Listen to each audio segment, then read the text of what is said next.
अस्सलाम वालेकुम नाजरीन।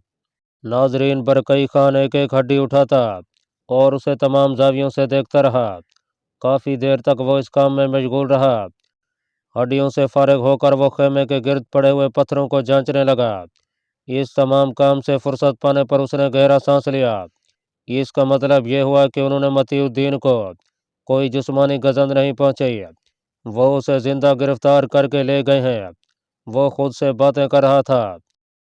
हड्डियों पर दांतों के खास निशानात से वो उस गिरोह तक पहुंच चुका था जिसने उसकी गैर मौजूदगी में यह कार अंजाम दिया था। उसने खेमे में मौजूद लकड़ियों के एक छोटे से गट्ठे को निकाला और चौपान के इहाते में आग रोशन की। कुछ ही लम्हों में आग भड़कने लगी। बरकई खान ने कंधे से फेंकी हुई चीज की जानब तवज्जो की, जो कि शिकार किया हुआ सफ़ेद हिरन था। बरकई खान ने उसे खंजर की मदद से काटना बनाना शुरू कर दिया और उसके पर्चे करके आग के गिर्द इस तरह बिखेर दिए जैसे कपड़े सुखाने के लिए रख दिए जाएं। वो हिरन का गोश्त महफूज करना चाहता था। इस काम से फारिग होकर अचानक उसे कोई ख्याल आया, तो उसने तेजी से खेमे के दाएं जानब नीचे की उतराई में निगाह डाली। वो लोग उसके घोड़े को भी साथ ले गए थे। सुनहरे खेमों की इतनी बेहरमती, इसकी उन्हें भारी कीमत चुकाना पड़ेगी। बरकई खान दांत पीसता हुआ बुड़बुड़ाया। उसी लम्हे उसे किसी के चलने की चाप सुनाई दी। बरकई खान का हाथ लाशऊरी तौर पर खंजर के दस्ते पर मजबूत होता चला गया। उसके कान चाप पर लगे थे। नाजरीन, बेबरस को नजमुद्दीन अयूब के महल के बाएं जानिब एक बड़े इहाते में ठहराया गया था। उस इहाते के किनारों पर बने हुए छोटे छोटे से कमरे गुलामों की रिहाइश गाहें थीं। उस इहाते में सिर्फ उन गुलामों को रखा जाता था जो मुहाफिज के तौर पर इस्तेमाल किए जाते थे। ये तमाम गुलाम नजमुद्दीन अयूब की ज़ाती मलकियत थे। यहाँ जो चीज़ ख़ास तौर पर बेबरस के मुशाहिदा में आई थी वो ये थी कि नजमुद्दीन के गुलामों में तुर्क और सल्जूकी अफराद अक्सरियत में थे। ये गुलाम जिस्मानी साख्त के लिहाज से हैरत अंगेज सियात व क़ुव्वत के मालिक होने के साथ साथ अपनी वफादारी में भी बेहतरीन तस्लीम किए जाते थे। नजमुद्दीन अयूब ने अपने ख़ास तुर्क गुलाम अबू खविल्द को बेबरस की जांच व इम्तिहान के लिए मुकर्रर किया था। ये तुर्क गुलाम एक सख्त मुंतजिम होने के साथ साथ बेबरस को उसके हमरा कभी बदमज़गी या बोरियत का एहसास नहीं हुआ। अबू खविल्द ने बेबरस से फ़न मुबादरत के मुख्तलिफ अमूर से मुतलका इब्तदाई इम्तिहान लेने के बाद यह फ़ैसला किया था कि इस नौजवान पर मामूली सी तवज्जो इसे एक ऐसा शाहकार बना सकती है जो मुस्तकबिल में अपना लूहा मनवाएगा। अबू खविल्द ने नजमुद्दीन अयूब की तवज्जो बेबरस की चंद अहम खूबियों के बारे में मबजूल कराई थी। उसने बेबरस की फ़नून हर्ब की तालीम को नामुकम्मल करार देते हुए उसकी असर नौ तरबियत की सिफारिश भी की थी। नजमुद्दीन अयूब को अबू खविल्द पर मुकम्मल भरोसा था, इसलिए उसने बेबरस के मामले में उसे कामिल इख्तियार सौंप दिया था। अबू खविल्द ने इस जिम्मेदारी को निभाने के लिए दिन रात कड़ी मेहनत शुरू कर दी। बेबरस को किसी दूसरे काम में शमूलियत की इजाज़त नहीं थी। वो सुबह से रात गए तक फ़नून हर्ब की बारीकियों को समझने में मसरूफ़ रहता। बेबरस के मुकम्मल तकाज़ो यकसुई ज़ौक़ व शौक़ और इन हमाक ने अबू खविल्द को बड़ी हद तक मुतमईन कर दिया था। उसे अपनी मेहनत जल्द ही कारगर होती दिखाई दे रही थी। सुल्तान सलाहुद्दीन अयूबी के भाई मलिकुल आदिल, जो कि वली उल करक था, उसने 596 हिजरी में नाबालिग सुल्तान मिस्र मलिकुल मंसूर को उलमा के फतवा के मुताबिक तख्त से उतार कर अनान हुकूमत अपने हाथ में ले लिया था। मलिकुल आदिल ने अयूबी सल्तनत को, जो कई बखरों में मुनकसिम थी, आज सिरे नौ मुतहद किया और 598 हिजरी तक सारे मिस्र, मेसोपोटामिया और अरब में एक बार फिर ताकतवर हुकूमत की दाग बेल डाली। उसके दौरे हुकूमत में सुल्तान सलाहुद्दीन अयूबी की यादें ताज़ा हो गईं। 615 हिजरी में मलिकुल आदिल सलेबी लश्कर से मुकाबले के लिए मिस्र रवाना हुआ, तो रास्ते में बुखार के बायस वफात पा गया। उसके बाद उसका जवान साल बेटा अबुल मुअली नासरुद्दीन मोहम्मद मलिक कामिल के लक़ब से तख्त नशीन हुआ। उसने छठी सलेबी जंग में अपनी महारत और जवान मर्दी के ऐसे जौहर दिखाए कि नसरानियों को अपनी जानें बचाना दुश्वार दिखाई देने लगा। बिल आखिर उन्होंने मजबूर होकर सुलह की दरख्वास्त की। यूं छठी सलेबी जंग ख़त्म हो गई। मलिकुल कामिल ने नाकबत अंदेशी से काम लिया और अपने इक़्तिदार की बका के लिए यरूशलेम नसरानियों की तहवील में दे दिया। 635 हिजरी में मलिकुल कामिल वाली मिस्र वफात पा गया, तो उसकी जगह उमरान बहमी मशवरे से उसके 9 उम्र बेटे सैफुद्दीन अबू बकर को मलिकुल आदिल सानी का लक़ब देकर मिस्र के तख्त पर बिठा दिया। उसके चचा नजमुद्दीन अयूब को उसका तलीक मुकर्रर किया गया। नजमुद्दीन अयूब बज़ाहिर तलीक था, मगर हकीकतन नान सल्तनत उसके हाथों में थी। 9 उम्र सुल्तान के मशागिल अजीब ही थे। वो चूँकि वक्त से पहले एक बड़ी सल्तनत का हुक्मरान बन गया था, इसलिए उसे तफरीक के अलावा किसी और बात की परवाह नहीं थी। सारा सारा दिन वह मुसखरों की फौज जफर मौज अपने हमरा रखता और उनके लतैफ से माजूद होता। कभी वो कनीज़ों के झुरमट में आंख मचोली जैसे खेलों में मशगूल रहता। उसे किसी गम व फिक्र से कोई वास्ता नहीं था। कभी कभार उमरा में कोई उसके पास आ जाया करता और उसकी खुशामद और दिल जोई किया करता। सिवाय नजमुद्दीन अयूब के कोई उसे पंदो नसीहत नहीं करता था। उमरा ज़ाती आसाइशों या अपने मतलब बरारी के लिए ही उसकी तरफ कस्द किया करते थे। ज़िलहज्जा 636 हिजरी की ऐसी ही एक शाम में सुल्तान सैफुद्दीन अबू बकर को कनीज़ ने किसी अमीर की आमद की इतला दी, तो उसके मुंह का ज़ायका कड़वा सा हो गया। उसने मजबूरन उसे मिलने की हामी भरी। सुल्तान ने उसे हिदायत की कि अमीर को इज़्ज़त व एहतराम से शाही मेहमान खाने में बिठाया जाए। वो कुछ ही देर में उससे मुलाकात करेंगे। कनीज़ हुक्म पाकर वहाँ से रुखसत हो गई। सुल्तान सैफुद्दीन अबू बकर ने शाही अदाब को मलहूज रखते हुए शाही लिबास ज़ेब तन किया और अपने दरबारी मुसखरों के जलू में मेहमान खाने की जानिब रवाना हो गया। मेहमान खाने में उसकी आमद की इतला पहुंच चुकी थी। नौवारिद अमीर सुल्तान के इस्तकबाल के लिए खुद मेहमान खाने के सदर दरवाजे तक चला आया। जो ही दोनों का आमना सामना हुआ तो अमीर ने झुककर उसके हाथ की पूंछ पर बोसा लिया और अदाब शाही बजा लिया। सुल्तान सैफुद्दीन बड़ी रऊनत व नखुआ से चलता हुआ शाही नशिस्त पर बराजमान हो गया। उसके बैठने के बाद अमीर भी करीबी नशिस्त पर बैठ गया। ये नशिस्त अदाब शाही को मद्देनजर रखते हुए कदरे नीचे बनाई गई थी। कहो अमीर मिस्र, कैसे आना हुआ? सुल्तान अली मकाम, अगर इजाज़त हो तो मैं नज़दीक आकर कुछ कहना चाहूँगा। अमीर ने अर्ज़ किया, ऐसी क्या बात है जो तुम वहीं बैठे नहीं कह सकते? नौमर सुल्तान मुश्तिबा निगाहों से देखते हुए बोला, जिस पर सुल्तान के खास मुहाफ़िज़ चौकन्ना हो गए। मैं सुल्तान का सच्चा नमखार हूँ। आपकी अजमत पर अगर कोई आँच आए, ये मैं बर्दाश्त नहीं कर सकता। मैं आपसे तन्हाई में कुछ गुफ्तगू करने का ख्वाहिशमंद हूँ। अगर आप मुनासिब समझें तो इन दरबारियों को रुखसत फरमा दें। अमीर सुल्तान सैफुद्दीन बरहम सा हो गया। ये सब हमारे खास अहबाब हैं, हम इनसे किसी किस्म का पर्दा नहीं रखते। तुम्हें जो कुछ भी बयान करना है बेफिक्री से कह दो। मैं सुल्तान मोहतरम से माजरत खा हूँ कि मैं अपना मुद्दा इनकी मौजूदगी में बयान करने से कासिर हूँ। अमीर सर झुकाकर बोला, ठीक है, फिर तुम जा सकते हो। सुल्तान सैफुद्दीन अपनी नशीस से उठ खड़ा हुआ।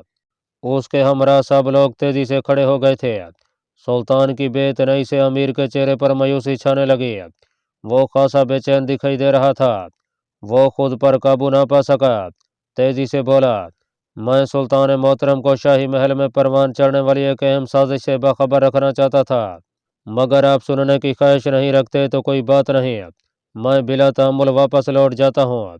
अमीर की बात में दम था, जिस पर सुल्तान सैफुद्दीन के कदम खुद ब खुद रुक गए।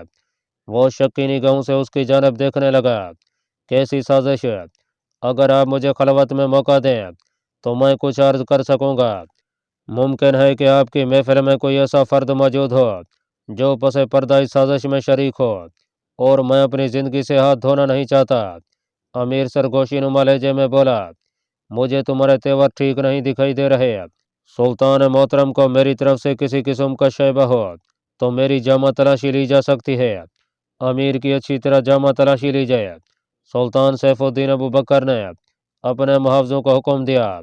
दो मुहाफिज तेजी से आगे बढ़े और अमीर के बदन को अच्छी तरह टटोलने लगे। कोई मुश्तिबा शय न मिलने पर उन्होंने सुल्तान को इशारा किया, ठीक है, तमाम दरबारी इन दोनों मुहावजों के अलावा मेहमान खाने से बाहर चले जाएं। सुल्तान ने दूसरा हुक्म सुनाया। दरबारी आहिस्ता आहिस्ता वहां से एक एक करके निकलते चले गए।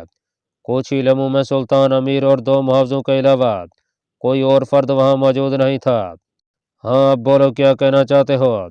अगर सुल्तान बेहतर समझें तो एक मुहाफिज को हिदायत फरमाएं कि वो सदर दरवाजे के पास जाकर खामोशी से जजा ले کہ वहाँ कोई दरबारी छुपा हुआ हमारी बातें सुनने की कोशिश तो नहीं कर रहा। अमीर, तुम हद से ज्यादा वहमी मालूम होते हो। जाओ, तुम सदर दरवाजे के पास जाकर अच्छी तरह टोलो कि वहाँ कोई मौजूद तो नहीं है। सुल्तान ने नागवारी के आलम में एक मुहाफिज को हुक्म दिया। मुहाफिज ने भी बुरा सा मुंह बनाया और सदर दरवाजे की जानिब बढ़ गया। कुछ ही लम्हों बाद उसने वापस आकर तलख निगाह अमीर पर डालते हुए नफी का इशारा किया। अभी भी किसी किस्म की कोई तसल्ली बाकी है? सुल्तान मोहतरम, अपने मिजाज को बदमजा न होने दें, क्योंकि सूरत हाल ही कुछ ऐसी है कि मैं इतनी एहतियात पर मजबूर हूँ। हम तुम्हारी लब कुशई के कब तक मुंतजिर हैं? माफ़ कीजिए सुल्तान मोहतरम, अमीर खिसियाना होकर बोला। पहले मैं अपना तारुफ करा दूँ ताकि आपको मेरी बात पर यकीन हो सके। मेरा नाम जमालुद्दीन अलमराही है। अगर आपके इल्म में हो तो आपको याद होगा कि गुज़श्ता दिनों दमिश्क की सफारत की जिम्मेदारी मुझे सौंपी गई थी। सुल्तान सैफुद्दीन अबू बकर उसकी तमहीज़ से नाखुश दिखाई दे रहा था। उसे मतलब की बात सुनने में जल्दी दिखाई देती थी। अमीर जमालुद्दीन अलमराही ने जब सुल्तान के चेहरे पर नापसंदीदगी के असरात महसूस किए तो वो तेजी से मतलब की बात पर आ गया। सुल्तान का जाहो जलाल सदा कायम रहे। मेरे मुंह में खाक। आपकी तख्त नशीनी से कुछ लोग नाखुश हैं और वो पसे पर्दा आपको तख्त शाही से मजूल करने की मनसूबा साजी कर रहे हैं। क्या मतलब? सुल्तान सैफुद्दीन उसकी बात सुनकर बौखला उठा। जमालुद्दीन अलमराही मासूम सी सूरत बनाए खामोश खड़ा था। कौन है वो लोग? सुल्तान कदरे संभल गया और उसके लहजे में दरुस्ती छा गई। मैं उनके नाम लेने से पहले अपनी जान की अमान चाहूँगा, क्योंकि उनके नाम जानने के बाद आपको दिली सदमा पहुँचेगा। जमालुद्दीन अलमराही सर झुकाकर धीमे लहजे में बोला, तुम्हें जान की अमान है? खोलकर उनके नाम बताओ। नौ उमर सुल्तान परेशानी के आलम में बोला। सुल्तान के चचा नजमुद्दीन अयूब उनमें सर फहरिस्त हैं।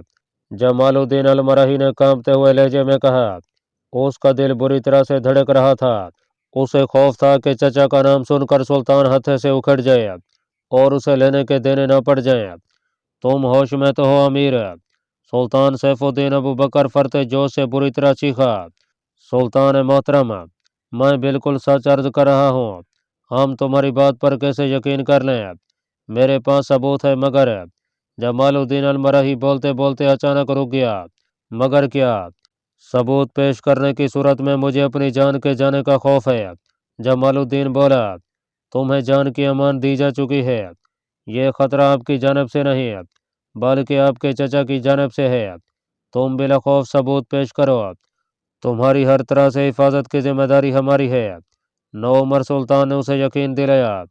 जमालुद्दीन ने एक सुनहरे कागज का रोल निकालकर सुल्तान की खिदमत में पेश किया। एक गुलाम ने आगे बढ़कर वो मरासला लिया और खोलकर उसे एक निगाह डालते हुए सुल्तान को पेश कर दिया। सुल्तान सैफुद्दीन अबू बकर ने कागज पर निगाह डाली तो एक तहरीर उसकी निगाहों के सामने थी। सुल्तान की निगाहें उस तहरीर को पढ़ने में मशगूल हो गईं। उस पर कुछ यूं तहरीर था। जमालुद्दीन अलमराही, अल्लाह तुम पर अपनी रहमतों का नजूल करे और तुम्हारे कामों को सहल बनाए। सरजमीन मिस्र को एक अहम ज़रूरत दरपेश है जिसके लिए तमाम मुहिब्बुल वतन उमरा अपनी जानो माल की परवाह न करते हुए एक ख़ास मकसद के लिए जमा हो रहे हैं। इस इज्तिमा में तुम्हारा भी खैर मकदम करता हूँ। अगर तुम हमारा साथ देना चाहो तो तुम्हें खामोशी इख्तियार करना होगी। यही तुम्हारी भलाई में होगा।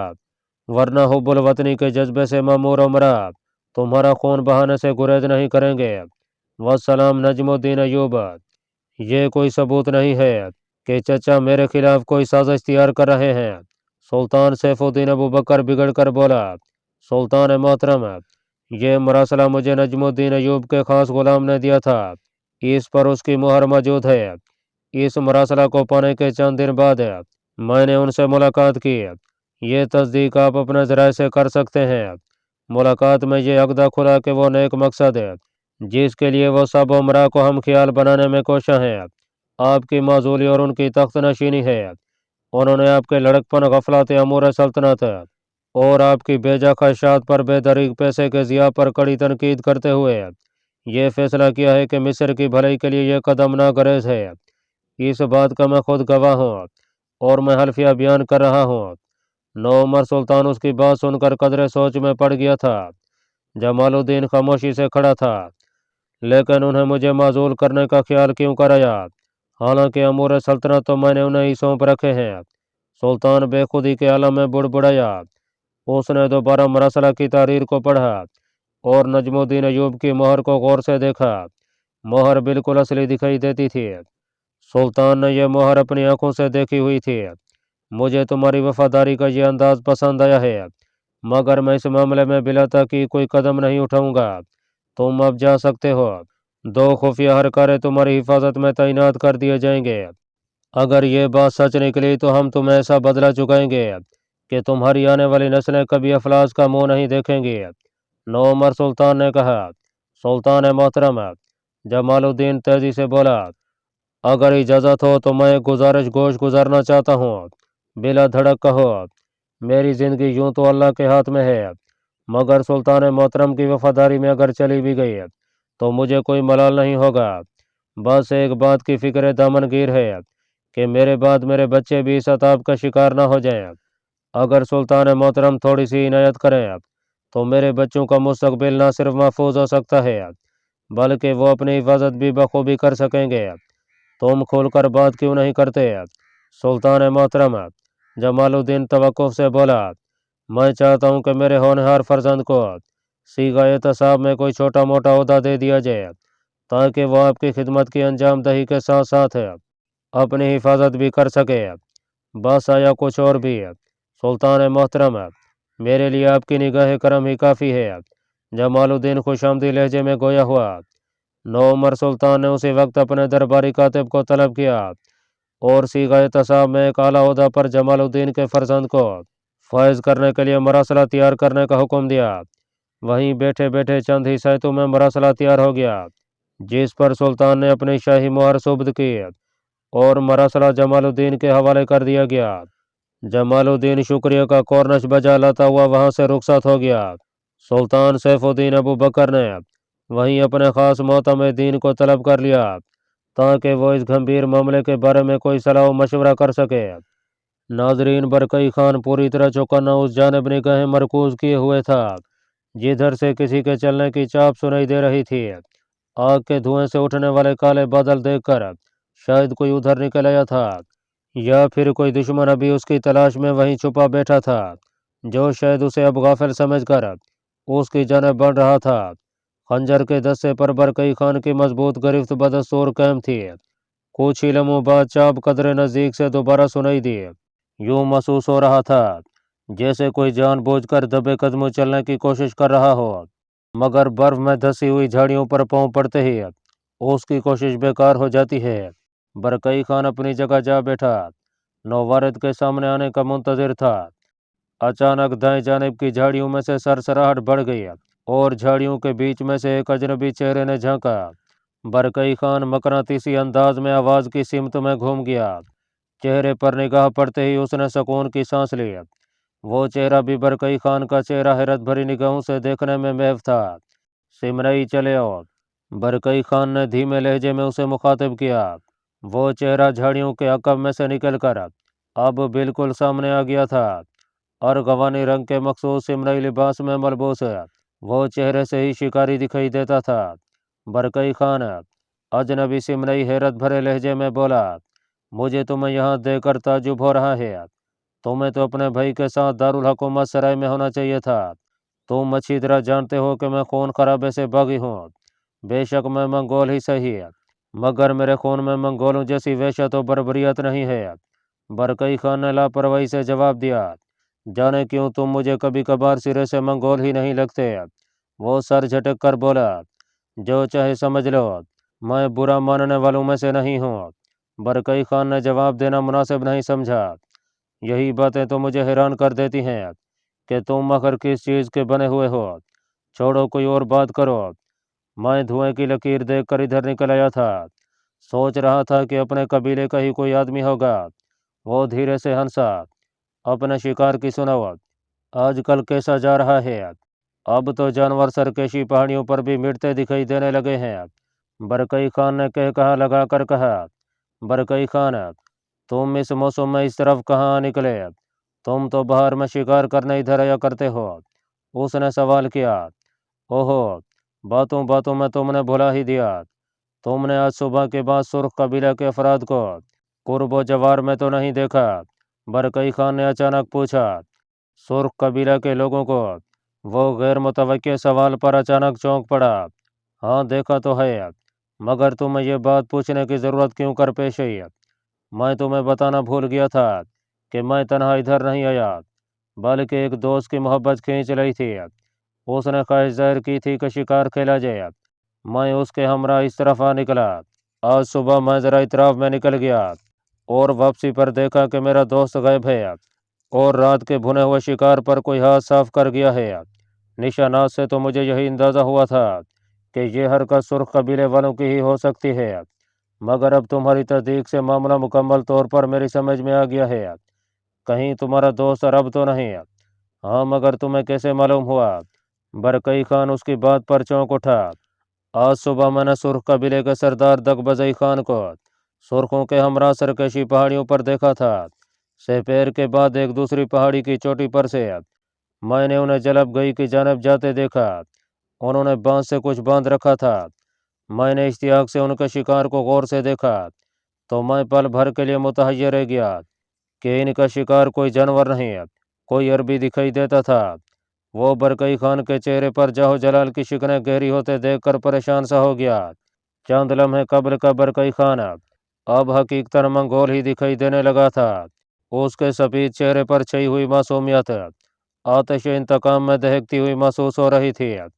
उन खबीसों की इतनी जुर्रत है कि वो सुनहरे खेमे के तकद्दुस को पामाल करें और मेरे अजीज दोस्त को कैदी बनाकर ले जाएं। मैं उनकी तमाम नस्लों को मिटा डालूंगा। बरकई खान की मंगोलाना फितरत बेकाबू होने लगी। क्या उन्होंने तुम्हारे दोस्त को सुनहरे खेमे में गिरफ्तार किया? अजनबी इस हैरत अंगेज इंकशाफ पर दहल कर रह गया था। सुनहरे खेमे पर हाथ डालना बगावत के मुतरदिफ था। ये चंगेज खान के बेटे तोशी खान के तकद्दुस की अलामत था। अल्लाह पाक कमी बेशी माफ़ फरमाए। अल्लाह आपका हामी और नासिर हो। आमीन।